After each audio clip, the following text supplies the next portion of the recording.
Hello, my dear student. Today I will discuss about the topic of the menstruation hygiene and subject is obstetric and gynecologist. Let's start with this. First of all, what is the menstruation cycle? menstruation cycle क्या है? उसमें क्या होता है, कौन कौन से phases आते हैं, उसके बारे में फर्स्ट ऑफ ऑल उसके बारे में डिस्कशन करेंगे, ठीक है ना। Natural recurring process in the female reproductive system. जो मैच्योरेशन साइकिल है वो एक नेचुरल साइकिल है जो फीमेल रिप्रोडक्टिव सिस्टम में प्रेजेंट होती है और एवरी मंथ वो रिपीट होती है। Prepare the body for a potential pregnancy. जो प्रेगनेंसी के लिए बहुत ही इम्पोर्टेंट है, पोटेंशियल है। कंट्रोलेड बाय द हार्मोनल चेंजेस। और जो मैच्योरेशन साइकिल है वो कंट्रोल बाय द हार्मोन है, like hormone estrogen, progesterone, luteinizing hormone and FSH like a follicle stimulating hormone। Average cycle length 28 day की है और उसका जो लेंथ है minimum to maximum, minimum 21 day और मैक्सिमम 35 डे जो एबनॉर्मली प्रेजेंट होता है डिफरेंट डिफरेंट वुमेंस में अकॉर्डिंग टू हेल्थ और disease condition like that. But उसका जो नॉर्मल एवरेज लेंथ है वो 28 डे का है, ठीक है। नेक्स्ट हम डिस्कस करेंगे phases of the maturation cycle. तो उसमें 4 फेजेस है। First phase is a maturation phase, follicular phase, then ovulation phase and luteal phase. तो हम फर्स्ट देखेंगे जो मैच्योरेशन फेज है। जो मैच्योरेशन के जो पहला दिन है उससे लेकर जो 5th डे है वहाँ तक का काउंट होता है, जिससे हम बोलते हैं मैच्योरेशन फेज। तो मैच्योरेशन फेज क्या है, उसमें क्या होता है?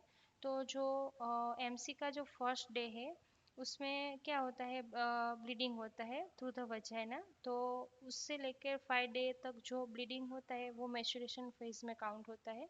Shedding of the uterine line, मतलब कि वो ब्लीडिंग क्यों होता है, किसकी वजह से ब्लीडिंग होता है? तो जो यूट्राइन लाइन है वो शेडिंग मीन्स टूट जाती है। जो एंडोमेट्रियम लेयर है, नॉर्मली जो यूट्राइन है उसमें 3 लेयर है, endometrium, myometrium and perimetrium. Endometrium है वो inner most layer of the uterus है जो मैच्योरेशन फेज में इफेक्ट होता है और वो टूट जाता है, जिसे हम जिसकी वजह से ब्लीडिंग आता है थ्रू द वजाइना और हम उसे मैच्योरेशन पीरियड्स के नाम से जानते हैं।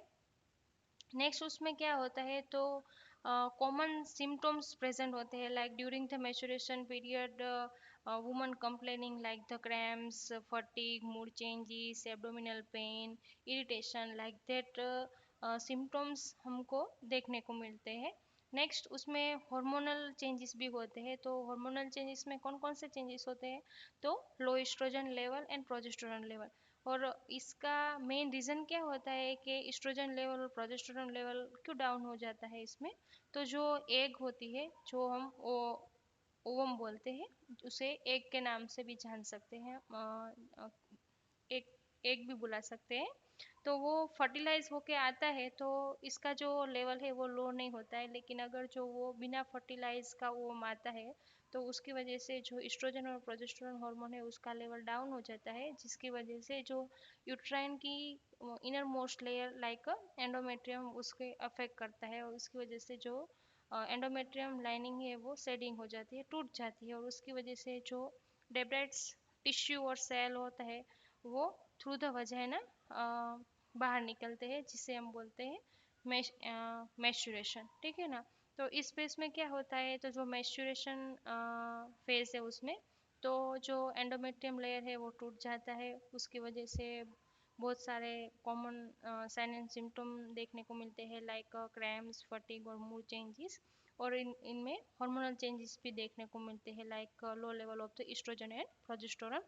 तो समझ में आ गया, ये था first phase of the maturation cycle, जिसे मैच्योरेशन फेज के नाम से जाना जाता है, जो एमसी के पहले दिन से 5वें दिन तक का अकाउंट होता है। नेक्स्ट साइकिल है फॉलिकुलर, नेक्स्ट फेज है फॉलिकुलर फेज, जो एमसी के फर्स्ट डे से 13 डे तक का काउंट होता है। इसमें क्या होता है, beginning on the first day of maturation and and with ovulation. मतलब कि वो जो साइकिल स्टार्ट होती है मैच्योरेशन की, उसके पहले दिन से जब तक ओव्यूलेशन नहीं होता है उसका बीच का जो समय है उससे हम बोलते हैं फॉलिकुलर फेज। तो इस फेज में क्या होता है, FSH, sorry, follicle stimulating hormone stimulate ovarian follicle to mature। अब इस फेज में फॉलिकुलर नाम कैसे पड़ा है, क्योंकि इस फेज में जो FSH हार्मोन है वो रिलीज होता है, और जो FSH हार्मोन है वो किसके लिए जवाबदार है, तो वो फॉलिकल को मैच्योर करने के लिए जवाबदार है। जो फॉलिकल है उसको स्टिमुलेट करता है, एक्टिव करता है, जिसे कौन करता है, तो फॉलिकल स्टिमुलेटिंग हार्मोन, इसलिए इसका नाम है फॉलिकुलर फेज। जो उसका जो ड्यूरेशन है वो first day of the maturation से लेके जब तक ओव्यूलेशन नहीं होता है तब तक का है। और इसमें क्या होता है, uterine lining beginning to the thick, मतलब कि जो यूट्राइन की लाइन है वो थिक हो जाएगी, और उसका लेयर थिक हो जाएगा। ठीक है, तो इसे बोलते हैं फॉलिकुलर फेज। नेक्स्ट है ओव्यूलेशन फेज, जो थर्ड नंबर का फेज है और मोस्ट इम्पोर्टेंट फेज है। इस फेज में जो फॉलिकुलर फेज के बाद जो ओव्यूलेशन फेज आता है, लाइक इसमें क्या होता है कि जो एग है वो मैच्योर हो गई, और मैच्योर एग है वो ओवरी से रिलीज होके फेलोपियन ट्यूब में ट्रैवल करेगी। तो जो ओवरी से रिलीज होकर जो बाहर निकलती है एग, इस प्रोसेस को बोलते हैं ovulation. Release of the mature egg from the ovaries, मतलब कि वो ओवरी से ओम रिलीज होगा, और इस प्रोसेस को बोलते हैं ovulation. Most important topic, important phase है, और इससे बहुत सारे क्वेश्चन आते हैं कि कौन से दिन पे ओव्यूलेशन होता है, और ओव्यूलेशन की डेफिनेशन, लाइक दैट, ऐसे क्वेश्चन यहाँ से आते हैं मेंस्ट्रुएशन साइकिल से। तो यहाँ पे नोट करना। Triggered by a surge in a luteinising hormone, इससे क्या होता है, ये ट्रिगर होता है किससे, ल्यूटिनाइजिंग हार्मोन से। एक travel down the fallopian tube, अब वो कहाँ से निकल गई, ओवम से, ओवरी से निकल के बाहर निकली, तो इस प्रोसेस को हम बोलते हैं ओव्यूलेशन। अब ये ओवम है वो ट्रैवल करेगा, कहाँ पे ट्रैवल करेगा, फेलोपियन ट्यूब। अब फेलोपियन ट्यूब क्या है, जो ओवरी और जो यूट्रस है उसके बीच में एक ट्यूब है जिसे बोलते हैं fallopian tube. Connection between the ovary and uterus, उसके बीच में जो ट्यूब है उसे हम बोलते हैं फेलोपियन ट्यूब। तो जो एग है, जो ओवम है, जो मैच्योर ओवम है, जो रिलीज होके निकला है, जो कहाँ पे रिलीज ट्रैवल करेगा, फेलोपियन ट्यूब में ट्रैवल करेगा, और कहाँ पे जाएगा, यूट्रस में जाएगा। Fertility is highest during this phase, मतलब कि इस फेज के दरमियान, मतलब कि ओव्यूलेशन हो जाने के बाद फर्टिलिटी का जो लेवल है वो बढ़ जाता है, मतलब कि प्रेगनेंसी रहने के चांसेस है बढ़ जाते हैं। तो ये फेज है ओव्यूलेशन फेज। ठीक है, next luteal phase. Luteal phase मतलब कि ओव्यूलेशन होने के बाद से लेके नेक्स्ट जो मैच्योरेशन साइकिल स्टार्ट होती है वहाँ तक का जो टाइम है उसे बोलते हैं ल्यूटियल फेज। और उसे अगर हम डे में काउंट करें तो 15 दिन से 28 दिन का जो टाइम होता है आफ्टर ओव्यूलेशन का, तो उसे हम बोलते हैं ल्यूटियल फेज। 15 दिन से 28 दिन कैसे, तो ओव्यूलेशन है वो 14 डे पे होता है नॉर्मली, जिस वुमन को अथवा तो वुमन को जो 28 दिन की साइकिल है, तो 14 दिन पे ओव्यूलेशन हो जाएगा। ओव्यूलेशन के बाद 15वां दिन से लेके 28 दिन की साइकिल होती है। Normal range of the cycle कितनी हमने बताई स्टार्टिंग में, 28 दिन की है।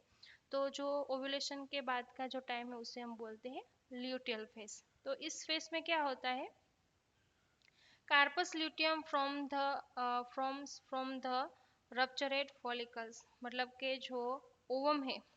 अब कैसे मैं आपको बताऊँ, मूंगफली है, मूंगफली में क्या होता है, उसका एक कवच होता है, उसके अंदर से बीज निकलता है। ठीक है, तो बीज क्या है, ओम है, तो वो ओम रिलीज हो गया, उसके बाद उसका कवच है वो कहाँ पे रहेगा, वहीं पे रहेगा। तो ऐसे ही ओम निकल जाता है और उसका जो कवच है उसमें से कौन से हार्मोन रिलीज होते हैं, तो ल्यूटिनाइजिंग हार्मोन है वो रिलीज होता है वहाँ से। Produce a progesterone to maintain the uterine line, और प्रोजेस्टेरोन का लेवल है वो उसमें प्रोड्यूस होगा और जो प्रोजेस्टेरोन का जो फंक्शन क्या है, तो वो यूट्राइन लाइन है उसको मेंटेन करेगा, वहाँ जो थिकनिंग है उसको ऐसे ही मेंटेन करके रखने का काम कौन करेगा, प्रोजेस्टेरोन करेगा।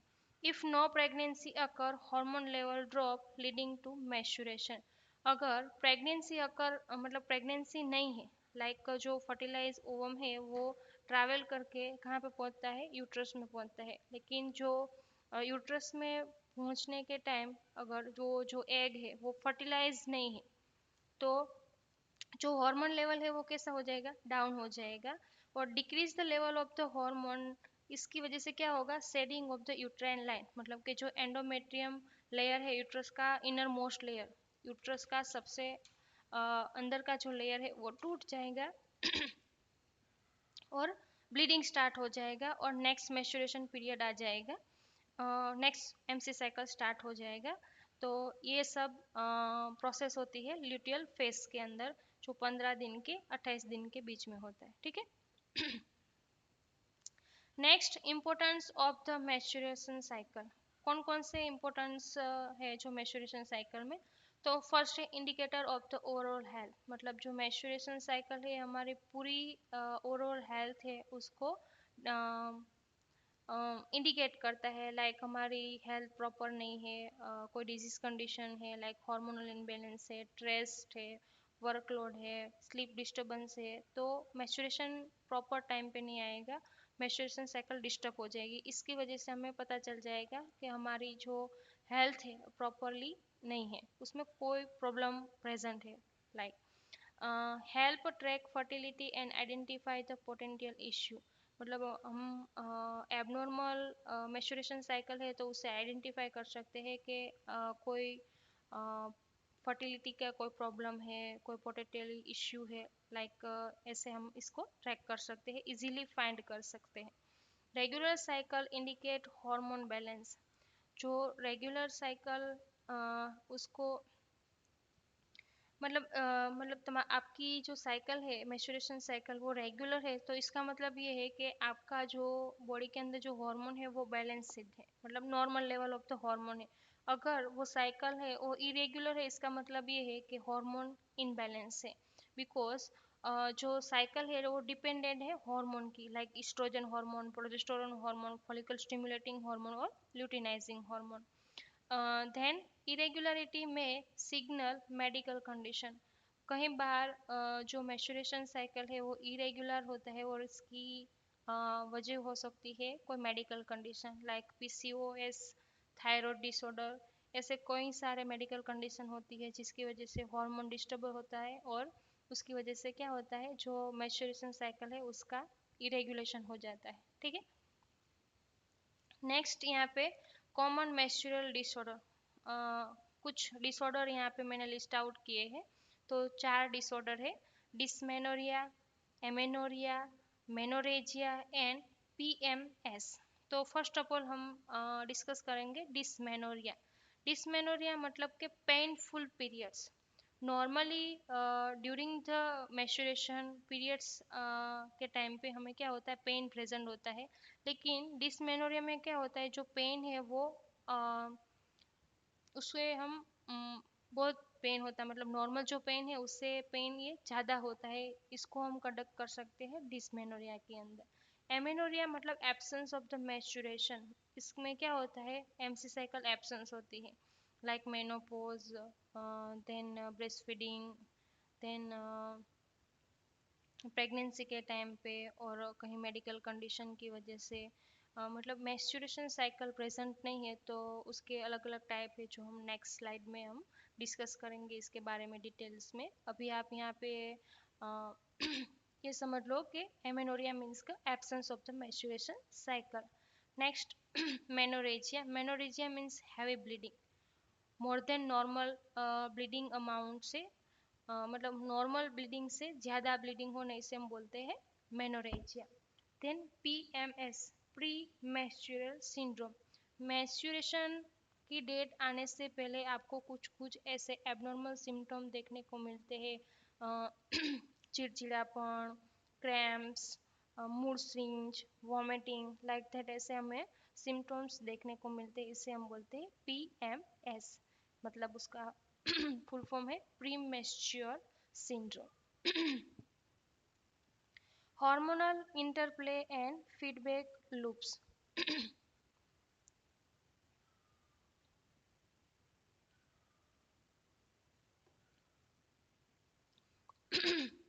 मतलब हमारे ये जो मेंस्ट्रुएशन साइकिल है वो कैसे काम करता है, उसका स्टेप बाय स्टेप वर्क क्या होता है। फर्स्ट ऑफ ऑल हाइपोथैलेमस जो सबसे टॉप में होता है, तो क्या करता है, हाइपोथैलेमस गोनाडोट्रोपिन रिलीजिंग हार्मोन है उसका, वो हार्मोन का रिलीज करता है। गोनाडोट्रोपिन हार्मोन है वो पिट्यूटरी ग्लैंड को एक्टिव करता है, और पिट्यूटरी ग्लैंड है वो टू हार्मोन को रिलीज करता है। कौन कौन से, FSH and LH. FSH means follicular stimulating hormone, और एलएच मतलब ल्यूटिनाइजिंग हार्मोन। और follicle stimulating hormone and luteinizing hormone है वो कहाँ पे, पिट्यूटरी ग्लैंड में होते हैं, वो ओवरी को एक्टिव करते हैं। और ओवरी में दो हार्मोन होते हैं, उसका नाम है इस्ट्रोजन एंड प्रोजेस्टेरोन। और इस्ट्रोजन एंड प्रोजेस्टेरोन है वो फॉलिकुलर्स है उसे स्टिमुलेट करते हैं, और जो यूट्राइन लाइन है उसको थिकनिंग और मेंटेन करने का काम करते हैं। ऐसे स्टेप बाय स्टेप ये हार्मोनल डिपेंडेंट पूरी प्रोसेस है, लाइक हाइपोथैलेमस, उसके बाद pituitary gland and ovary and uterus. ठीक है। कॉमन वेरिएशन, तो इसमें कॉमन वेरिएशन है, cycle length variation average 28 day, मैंने स्टार्टिंग में आपको बताया था। Ovulatory cycle occur when ovulation does not take place, often due to the stress, hormonal imbalance और मेडिकल कंडीशन। कई बार क्या होता है, कुछ मेडिकल कंडीशन की वजह से और स्ट्रेस की वजह से, कुछ मेडिकल कंडीशन की वजह से ओव्यूलेशन होता नहीं है, तो उसको हम बोलते हैं ovulatory cycle, anovulatory cycles. Next symptom, some people experience premenstrual syndrome, मतलब मैंने आपको पहले भी बताया, पीएमएस मतलब के जो मेंस्ट्रुएशन आने से पहले आपको कुछ कुछ ऐसे एबनॉर्मल साइन देखने को मिलते हैं, जिसे हम बोलते हैं पीएमएस। यहाँ पे मैंने आपके लिए एक चार्ट प्रिपेयर किया है, जिसमें पूरी पीपीटी का यहाँ पे एक समराइजेशन है कि कौन फेजेस क्या क्या है, कौन सा फर्स्ट फेज है, कितने दिन का है, और उसमें हार्मोन का क्या चेंजेस है और क्या होता है, like phase, day, hormonal keys and events. तो first menstruation, next folliculars, then ovulation and luteal phase. तो फर्स्ट जो मेंस्ट्रुएशन है उसका जो पहले दिन से 5वें दिन का, मतलब कि first 5 day of the menstruation period, उसमें क्या होता है, low level of the estrogen and progesterone hormone, मतलब कि इस्ट्रोजन हार्मोन और प्रोजेस्टेरोन हार्मोन का लेवल डिक्रीज हो जाता है। और इसमें ये क्या रोल प्ले करता है, तो shedding of the uterine line, मतलब जो एंडोमेट्रियम लेयर है उसको तोड़ देता है। नेक्स्ट फेज है फॉलिकुलर फेज, जो first day of the menstruation से लेके 13 डे, मतलब कि जहाँ ओव्यूलेशन नहीं होता है वहाँ तक का जो फेज से टाइम है उसे हम कंडक्ट कर सकते हैं फॉलिकुलर फेज के अंदर। इसके अंदर एफएसएच मतलब कि follicular stimulating hormone and rising the estrogen, estrogen का लेवल भी इसमें क्या हो जाता है, बढ़ जाता है। और ये इसकी वजह से क्या होता है, follicles development and uterine lining growth, मतलब फॉलिकल से वो ग्रो होती है, और जो यूट्राइन लाइनिंग है वो भी ग्रो होती है। ठीक है। नेक्स्ट ओव्यूलेशन, जो मैंने आपको बताया, जो मेच्योर ओवम है, एग है, वो रिलीज होता है, ओवरी से बाहर निकलता है, इस प्रोसेस को हम बोलते हैं ovulation. During this process hormone कौन कौन से होते हैं, तो एलएच मतलब के ल्यूटिनाइजिंग हार्मोन, और पीक इस्ट्रोजन मतलब इस्ट्रोजन लेवल का एक पीक लेवल आ जाता है during the ovulation. And event क्या होता है, रिलीज ऑफ द एग, मतलब एग है वो रिलीज होता है, most important phase. Next luteal phase, उसमें क्या होता है, डे कौन से होते हैं, after the ovulation 50 to 28 day, 15 to 28 day, estrogen and progesterone level इसमें प्रेजेंट होता है, और यूट्राइन लाइनिंग मेंटेनेंस। और इस्ट्रोजन और प्रोजेस्टेरोन हार्मोन है वो क्या करता है, इस जो यूट्राइन लाइनिंग है उसे मेंटेन करने का काम करते हैं और साइकिल को रिस्टार्ट करने का काम करते हैं। अगर जो फर्टिलाइज ओवम आता है तो उसे मेंटेन रखते हैं, अगर फर्टिलाइज ओवम नहीं आता है तो shedding of the uterine line and next maturation cycle is start. तो ऐसे स्टेप बाय स्टेप 4 इसमें फेज है जो हर साइकिल में रिपीट होते हैं। अगर मेच्योरेशन जो ओवम है वो फर्टिलाइज होके आता है तो क्या होता है, shedding of the uterine line नहीं होता है और वहाँ से प्रेगनेंसी स्टार्ट होती है। अगर फर्टिलाइज ओवम आता नहीं आता है तो क्या होता है, यूट्राइन लाइन वो शेडिंग मतलब कि टूट जाती है और नेक्स्ट मेच्योरेशन साइकिल स्टार्ट हो जाती है। Okay, thank you.